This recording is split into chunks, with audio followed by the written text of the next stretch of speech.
Habang abalang-abala ang lahat ay kinuha ni Jasmine o Lavender Fields ang paper bag at pumunta sa ibaba sa isang storage o machine room at isinuot ang ninja outfit para itago ang pagkakilanlan. At tuloy-tuloy na umakyat sa pangalawang palapag na nakabesa ang pwedeng pag-akyatan. Habang si Senior Inspector Sandra Fernandez ay pinaimbestigahan sa immigration kung may record tungkol dito sa kay Lavender Fields. Pero nang nalaman na may party sa bahay ng mga Benavides at si Lavender Fields ang nag-set up, ay agad tinawagan si Vito Benavides at may importanteng sasabihin. Sa pagharap ni Vito at Sandro ay sinabi ni Sandro na nasa paligid lamang si Jasmine at pinapaliban ang party. Hindi pumayag si Vito kaya hinihiling ni Sandro na papasukin sila para suriin ang paligid. Samantala, mabilis na nakapasok si Jasmine Flores sa kwarto ni Iris at hinalungkat ang mga drawer at cabinet na pwedeng pagtaguan ng file at nang walang makita ay binuksan ang laptop ni Iris. Pero napakamalas naman na biglang may narinig si Jasmine na paparating.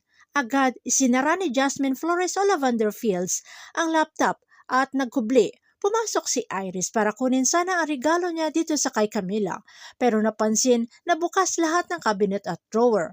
Lumitaw ang babaeng nakaitim at nakatakip ang mukha. Sa pagharap ng dalawa, Jasmine at Iris ay napabilib itong si Iris na napatay ni Jasmine si Max, ang number 1 matapang at loyal nilang security. Agad dinampot ni Iris ang kutsilyo na gustong saksakin si Jasmine Flores. Lumaban rin ng todo si Jasmine Flores kay Iris Benavides na napakagaling rin sa martial arts. Kaya napatumba ni Iris itong si Jasmine o Lavender Fields sa kama at agad sinunggaban, sabay hila ng takip nito sa mukha.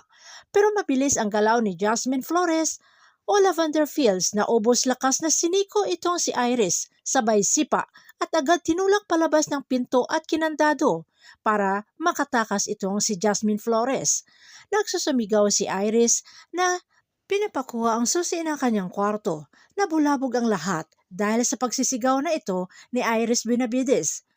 Pagkabukas ng kwarto ni Iris ay nagwawala ito at nagsusumigaw at natakasan siya ni Jasmine Flores o Lavender Fields. Sa komosyon na nangyari sa loob ng bahay ay pinayagan ni Vito na pumasok si Senior Inspector Sandra Fernandez habang si Jasmine ay dali-daling nagbihis at nag-ayos ng makeup. Sabay pumunta sa kwarto ni Iris na nagtatanong kung ano ang nangyari, kung bakit ito daw sumisigaw. Ginalugad naman ni Sandro ang paligid at kinuhaan ng statement itong si Iris Benavides at kinansila na rin ni Vito ang party at pinasecure ang lahat ng exit na pwedeng pagdaanan ni Jasmine Flores. Tinanong rin ni Senior Inspector Sandro Fernandez itong si Jasmine o Lavender Fields kung may napansin na kakaiba o may nakitang babaeng kamukha sa ipinakitang larawan. Agad namang nagkunwari itong si Jasmine o Lavender Fields na wala siyang napansin. Samantala, binalikan na ni Jasmine Flores o Lavender Fields ang iniwanang damit sa isang storage room. Pero napansin nito na may nahulog siyang gamit.